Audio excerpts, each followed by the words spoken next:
Nagsisimula ang pelikula sa isang lalaking nagngangalang Michael na isang sikat na bodyguard. Isang importanteng tao sa iba't ibang panig ng mundo ang kumuha sa kanya. Dahil napakahusay niya sa kanyang trabaho. Nakatira si Michael sa isang napakagandang bahay dahil kumikita siya ng malaking pera. Nakatira siya kasama ang kanyang kasintahan na si Amelia na nagtatrabaho sa Interpol. Siya ay matalino at may kakayahan. Isang araw ay nakakuha ng trabaho si Michael para dalhin sa airport ang isang mayamang negosyanteng Hapones na nagngangalang Takashi Kurosawa. Ang trabahong ito ay normal lang para kay Michael. Dahil sa ginagawa niya ang ganitong uri ng trabaho palagi. Pagdating nila sa paliparan si Michael ay nanatili hanggang sa makasakay si Takashi sa kanyang pribadong eroplano. Ngunit may nangyaring hindi maganda, si Takashi ay binaril sa eroplano na ikinagulat ni Michael. Dahil ito ang unang pagkakataon na nabigo siyang protektahan ang isang tao. Nalulungkot siya at nag-aalala tungkol sa nangyari kay Takashi. Pagkalipas ng 2 taon ay iba ang mga bagay para kay Michael. Matapos ang kanyang kabiguan bilang isang bodyguard, siya ngayon ay naghihirap at nagtatrabaho sa isang hindi mayamang tao. Sa kabila nito, si Michael ay magaling pa rin na harapin ang kanyang mga kalaban. Samantala sa Russia, isang president na nagngangalang Dukovich, bumisita siya sa bahay ng isang propesor. Madalas na magsalita itong propesor na ito laban kay Dukovich noong siya ay presidente pa. Dahil ang propesor ay naging mapanuri sa kanya. Dahil dito si Dukovich ay may ginawang kakilakilabot. Pinatay niya ang anak at asawa ng propesor sa kanyang harapan. Ito ay para takutin ang propesor para siya ay tumigil na magsalita laban kay Dukovich. Pagkatapos ang propesor ay nagsasalita rin tungkol sa mga krimen na ginawa ni Dukovich sa internasyonal na hukuman. Makalipas ang ilang araw, ang determinadong propesor ay hindi pa rin matanggap ang ginawa ni Dukovich sa kanyang pamilya. Matatag siya sa kanyang misyon na dalhin si Dukovich sa internasyonal na hukuman sa Netherlands. Sa labas ng courthouse, isang malaking pulutong ang nagtipon. Ang lahat ay humihingi ng pag-aresto kay Dukovich at parusang kamatayan para sa kanyang mga aksyon. Sa loob ng silid ng hukuman, ang propesor ay kitang-kita ang sama ng loob at umiiyak. Alam niyang maaari siyang matalo sa paglilitis. Dahil walang mga saksi na tumstigo laban kay Dukovich. Ito ay isang mahirap na sitwasyon para sa propesor. Gayunpaman, ang hukom ay nagpasya para pansamantalang ihinto ang paglilitis. Binibigyan ang propesor ng mas maraming oras upang makahanap ng mga saksi na maaaring magsalita tungkol sa lahat ng mga krimen ni Dukovich. Lumipat ang eksena sa England kung saan ang isang bilanggo na nagngangalang Darius. Siya ay isang mahalagang saksi sa mga krimen na ginawa ni Dukovich na dating pangulo ng Russia. Si Darius ay hindi lamang isang ordinaryong bilanggo. Siya ay talagang isang napakahusay na hitman na minsang kinuha ni Dukovich. Ang mga opisyal ng Interpol na matalik na kaibigan ng propesor ay gumawa ng isang plano at nilapitan nila si Darius at nag-aalok sa kanya ng isang deal. Kung pumayag siyang maging saksi sa hukuman at tumstigo laban kay Dukovich, ay pakakawalan nila ang kanyang asawa na nakakulong din sa Netherlands. Ito ay isang matigas na desisyon para kay Darius. Dahil kapag tumanggi siya ay hindi siya mapapalaya o ang kanyang asawa. Pagkatapos ng maraming pag-iisip ay pumayag si Darius sa kahilingan ng mga opisyal ng Interpol. Nagpasya siya na maging saksi at gumanap ng isang mahalagang papel para sa hustisya. Ito ay isang mapanganib na hakbang, ngunit handa siyang gawin ang lahat para maitama ang mga bagay-bagay. Sa mga susunod na eksena, ang kasintahan ni Michael na si Amelia na binigyan niya ng gawain para dalhin agad si Darius sa Netherlands. Si Amelia at ang kanyang koponan ay umalis kasama si Darius upang pumunta sa Netherlands. Gayunpaman, sa panahon ng paglalakbay sila ay inaatake. Ang mga umaatake ay ang mga tauhan ni Dukovich upang patayin si Darius. Dahil hindi siya maaaring tumstigo sa paglilitis. Habang ang matinding laban ay nagaganap, nagawa ni Darius na makawala sa mga posas at sumama sa laban para tulungan ang team ni Amelia. Sa kasamaang palad ay nabaril siya sa paa at mabilis siyang dinala ni Amelia sa ligtas na lugar sa isang kalapit na safe house. Sa safe house nakatanggap si Amelia ng tawag mula sa mga opisyal ng Interpol. Ngunit si Darius, sa palagay niya, ay maaaring pinagtaksilan sila ng isa sa mga miyembro ng Interpol sa pamamagitan ng pakikipagtulungan kay Dukovich. Sa halip ay pinayuhan ni Darius si Amelia na humingi ng tulong sa isang tao sa labas ng Interpol at naalala ni Amelia ang kanyang dating kasintahan na si Michael na maaaring tumulong sa kanila. Ang problema ay naghiwalay na sina Amelia at Michael 2 taon na ang nakakaraan. Kaya hindi siya sigurado tungkol sa paghingi ng tulong sa kanya sa kabila ng kanilang nakaraan. Napagtanto ni Amelia na maaaring si Michael ang makakatulong sa kanila sa kritikal na sitwasyong ito. Alam niyang bihasa at mapagkakatiwalaan si Michael. Ngayon ay dapat magpasya si Amelia kung dapat niyang gawing makipag-ugnayan sa kanyang dating kasintahan. Dahil alam niya na ang kanilang kasaysayan ay maaaring gumawa ng mga bagay na komplikado. Sa huli si Amelia ay nag-ipon ng lakas ng loob na makipag-ugnayan kay Michael at humingi ng tulong sa kanya. Sinabi niya sa kanya na kapag tumanggi siya ay ere-report siya nito bilang isang ilegal na bodyguard. Nagsisiwalat na siya ay nagtatrabaho ng walang nararapat na autorisasyon. Ngunit binibigyan din niya siya ng isang mapang akit na alok, kung pumayag si Michael na tumulong at matagumpay na dalhin si Darius sa Netherlands. Ang kanyang bumababang status na bodyguard ay maibabalik at magkakaroon siya ng pagkakataong magtrabaho muli para sa mga mayayamang kliyente.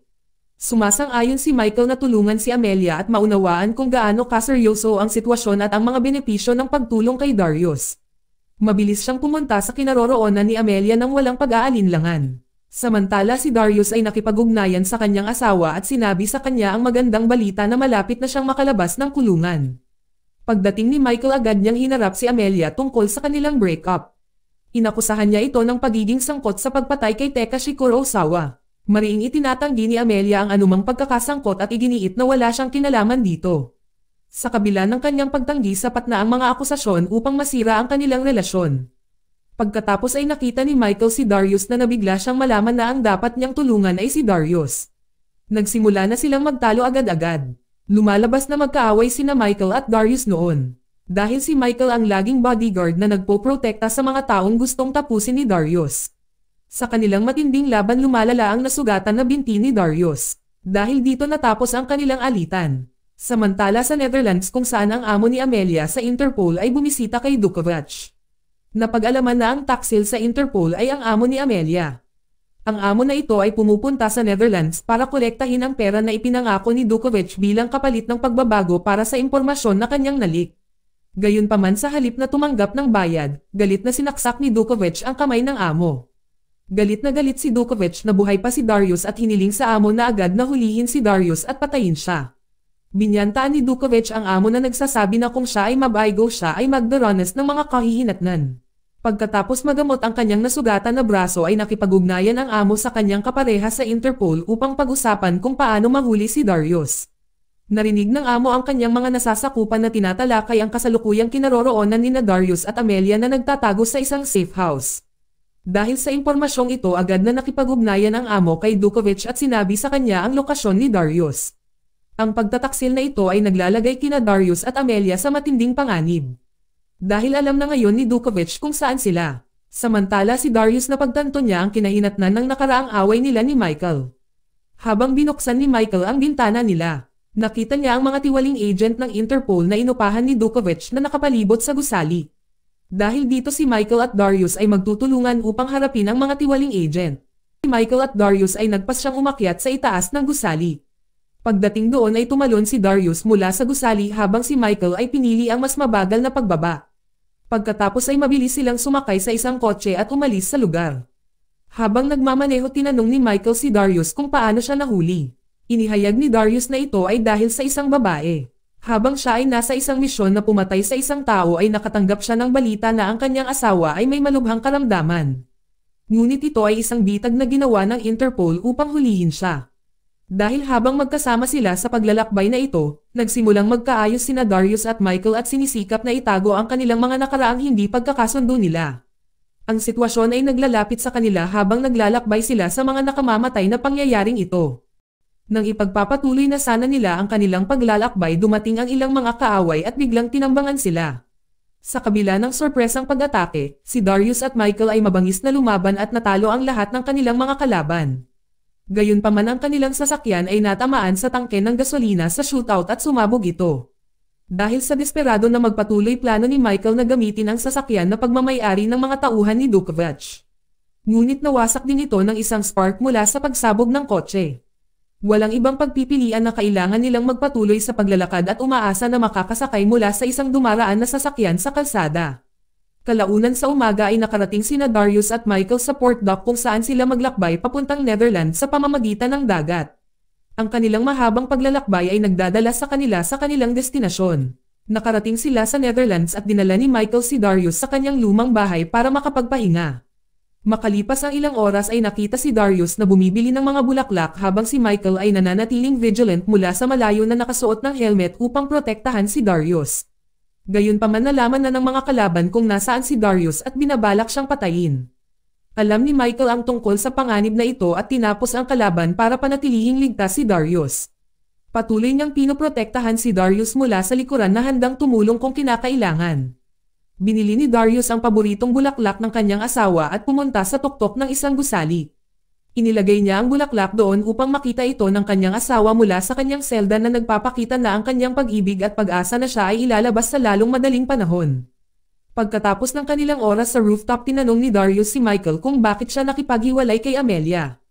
Ipinaliwanag ni Michael na akala niya ay sangkot si Amelia sa pagbaril kay Takashi Kurosawa na nakasira sa kanyang reputasyon bilang isang nangungunang bodyguard. Pakiramdam niya ay pinagtaksilan siya at ang mga importanteng kliyente ay tumigil sa pagkuha sa kanya. Gayunpaman si Darius ay natatawa nang marinig ang paliwanag ni Michael. Isiniwalat niya na siya ang bumaril kay Takashi Kurosawa, hindi si Amelia. Nang malaman ang katotohanan, nalilito si Michael at napagtanto na mali niyang inakusahan si Amelia na humantong sa kanilang breakup. Nakaramdam ng sama ng loob at galit, sinuntok ni Michael si Darius at lumakad palayo. Umiinom siya ng alak para malunod ang kanyang kalungkutan at naglabas ng kanyang mga pagkabigo. Nang sinusubukang kausapin ni Darius si Michael, ngunit bigla siyang inaatake ng mga kalaban. Habang galit pa rin si Michael kay Darius, hindi tumulong at iniwan siya upang harapin ang mga kalaban ng mag-isa. Kahit na ang away ay nangyayari sa likuran niya. Sa sandaling iyon ay iniisip ni Michael si Amelia at ayaw niyang madismaya muli ito sa kanya. Napagtanto niyang hindi niya kayang talikuran si Darius at nag-aatubili na nagpa siya na tulungan siya. Sa pagtakbo ni Darius mula sa maraming mga kalaban, si Michael ay dumating upang iligtas siya. Ginamit niya ang kanyang motorbike upang protektahan si Darius mula sa pinsala. Kahit na ang sitwasyon ay matindi, na pangasiwaan ni Michael na protektahan si Darius at panatilihin siyang ligtas. Gayunpaman, sa proseso ng pagligtas kay Darius, ang pagkakakilanlan ni Michael bilang bodyguard ay ipinahayag. Bilang isang resulta, si Michael ay nahuli at dinala sa kanilang punong tanggapan kung saan plano nilang pahirapan siya para sa impormasyon. Nang malapit nang magsimula ang pagpapahirap, si Darius ay pumasok sa isang dramatikong pagpasok at nag-iisang natalo ang lahat ng mga kalaban para iligtas si Michael. Si Darius ay tinulungan si Michael na sumakay sa isang kotse at ipinagpatuloy nila ang kanilang paglalakbay patungo sa korte. Sa panahon ng kanilang paglalakbay, tinawag ni Michael si Amelia at humingi ng paumanhin sa maling pagbibintang sa kanya. Inamin niya ang kanyang mga pagkakamali at sinubukan siyang kumbansihin na bumalik. Ang tensyon sa pagitan nila ay nagsimulang hangina nang magbukas si Michael tungkol sa kanyang mga pagsisisi. Gayunpaman, ang kanilang pag-uusap ay panandalian lamang. Dahil muli silang inatake ng mga kalaban, si Darius at si Michael ay napilitang maghiwalay upang labanan sila. Ginamit nila ang kanilang mga kakayahan upang talunin ang mga kalaban. Matapos matagumpay na makitungo sa mga kalaban, mabilis na sumama si Darius kay Michael at sila ay tumungo patungo sa hukuman. Sa korte, ang paglilitis ay malapit nang matapos na may 5 minuto na lang ang natitira. Mabuti na lamang na nakarating sina Darius at Michael sa korte bago pa man ito matapos. Habang nakatayo si Darius, mukhang nagulat si Dukovich sa kanyang biglaang pagdating at patotoo. Na may determinadong boses, sinimulan ni Darius na ibunyag ang mga kasamaang ginawa ni Dukovich. Ikinwento niya ang isang nakakabagabag na pangyayari ng personal siyang inimbitahan ni Dukovich sa palasyo na may masasamang kahilingan na pumatay sa kanyang mga kalaban sa politika. Sa kabila ng mapang-akit na alok na si Darius, na ginabayan ng kanyang konsensya, tumanggi sa trabaho. Dahil pagod na siya sa trabaho, ipinahayag ni Darius ang isang mas madilim na katotohanan tungkol kay Dukovich. Ang malamig na pusong pagkilos na ito ay nagpapakita ng lawak ng kalupitan at pang-aabuso ng kapangyarihan ni Dukovich. Upang patunayan ang kanyang mga pahayag at matiyak na maibibigay ang hustisya, nagpakita si Darius ng mga inihanda niyang mga larawan ng mga krimen ni Dukovich. Dahil sa larawan na ito ay nagpapatunay sa lahat ng mga krimen na ginawa ni Dukovich. Habang sa paglilitis ay napansin ni Amelia na nasa courtroom, ang kanyang amo na hindi inaasahang umalis. Dahil sa kainahinala sa kanyang mga kilos, agad siya na sinundan ni Amelia. Natuklasan ni Amelia na ang kanyang amo ay talagang nakipagsabuatan kay Dukovich. Kaya ginawa niya ang tama at nais niyang hulihin ang kanyang amo. Upang ipakita ang hustisya at mahalaga sa paglalantad ng pagsasabuatan at pagdadala sa mga responsable sa hustisya. Ang kanyang mga aksyon ay lalong nagbubunyag ng malalim sa katiwalian sa loob ng Interpol at ang mga kaugnayan nito kay Dukovich. Sa desperadong pagtatangka upang maiwasan ang pagkakulong at ang hatol na kamatayan, napunta si Dukovich sa isang pangwakas na marahas na hakbang na nagdudulot ng kaguluhan sa korte. Biglang dumating ang isang malaking kotse at sumiklab ang isang maladigmaang sitwasyon sa loob ng korte.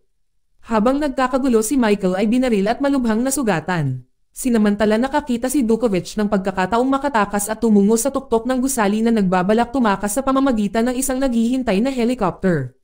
Gayunpaman determinado si Darius na huwag siyang palayain sa kanyang mga krimen. Nagsimula ang isang kapanapanabot na habulan. Habang sinusundan ni Darius si Dukovich sa rooftop ay nahaharap siya sa isang barrage ng mga bala at isang malakas na pagsabog. Nang tanging si Darius at Dukovich na lang ang natitira ay nangyari ang isang matinding kaganapan upang mawalan ng buhay si Dukovich. Ang kanyang katawan ay napapaligiran ng mga pamilya ng kanyang mga biktima na nagpahayag ng kanilang galit at pagkasuklam sa kanya. Samantala si Michael ay nailigtas at nabigyan ng medikal na atensyon para sa kanyang sugat. Habang si Darius ay tinupad niya ang kanyang bahagi ng deal at kusang bumalik sa isang Interpol prison. Bilang kapalit ng kanyang pakikipagtulungan ng Interpol ay tumupad sa kanilang pangako at pinalaya ang asawa ni Darius mula sa kanyang pagkakulong sa isang Dutch prison. Gayunpaman, pagkalipas ng ilang linggo, lumabas ang balita na nakatakas si Darius mula sa bilangguan. Sa kabila ng pagiging isang takas nakasama niya muli ang kanyang asawa. Dito nagtatapos ang pelikula. Salamat sa panonood kaibigan.